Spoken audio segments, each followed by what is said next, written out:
9 Republican presidential candidates squared off tonight in a debate hosted by Fox News and Google in Orlando, Florida.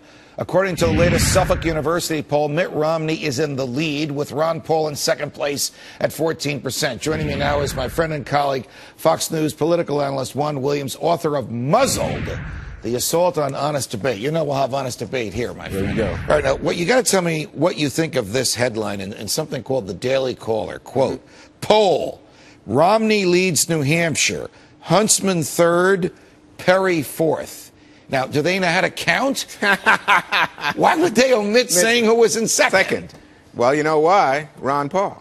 But is there a media bias against him? Just from the media's point of view, isn't he good for the media because he challenges Republican orthodoxy and causes debate and generates and stimulates the discussion about ideas that the other Republicans don't want to talk about? Well, that's right. And it's because the other Republicans don't want to talk about it. It's because he is such an extraordinary candidate that the mainstream media doesn't pay attention. They don't believe that Ron Paul, with his libertarian bent, could actually be the GOP nominee. To the contrary, every time Ron Paul comes out, attracts huge crowds, gets numbers that are sufficient in the polls to say this could be your Republican nominee, there's a base of Republicans, but especially the mainstream media, that refuse to acknowledge. It's like he's standing in front of them and they say, I don't believe it. Don't believe it, not credible. I'm going to rub my eyes and see if I can. Oh, he's still there? Yeah, but who's first, who's third? Is it a rejection of what he believes in? Is it just a perception that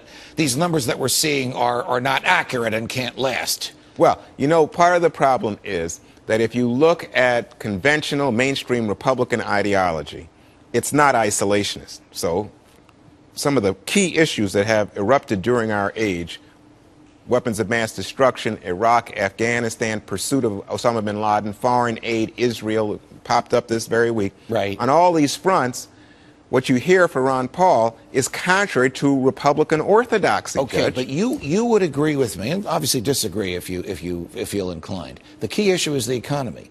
Right. No one has been stronger on what has caused these problems. No one has been more consistent. No one has done more to bring the Federal Reserve and money printing and central planning of economic activity into focus than Ron Paul. Is it possible Republicans and independents are recognizing that?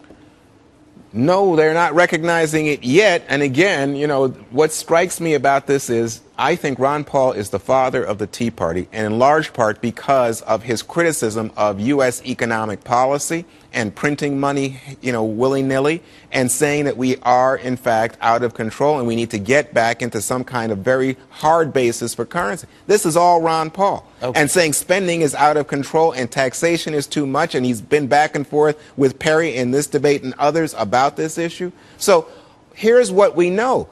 In fact, he is, as you just described him, prescient when it comes to American economic problems, and yet people see him as, well, gee, that's Ron Paul. He's kind of, you know, curly-minded or curly-haired or whatever. Last question. Can Mitt Romney shake off Romneycare? Can Rick Perry shake off something I believe in, but I'm not running for president? Right. That Social Security is a Ponzi scheme. Nope, in neither case. And it will stick to them because negatives stick to politicians. You remember negative ads much more than you remember people's accomplishments. The Ponzi scheme one is a problem, and I'll tell you why.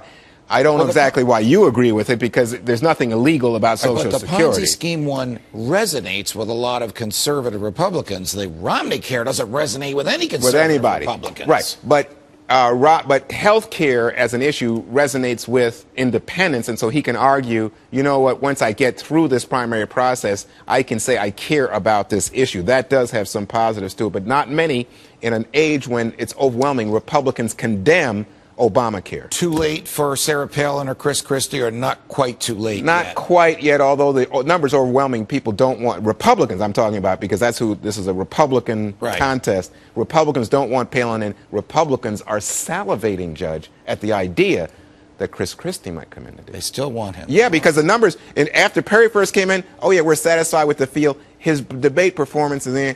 Now they're back to just about half saying, I wish somebody else was in this field. Very interesting one. Always a pleasure. Good to see you, Judge. Joining us. It's a masquerade of a century-old New York.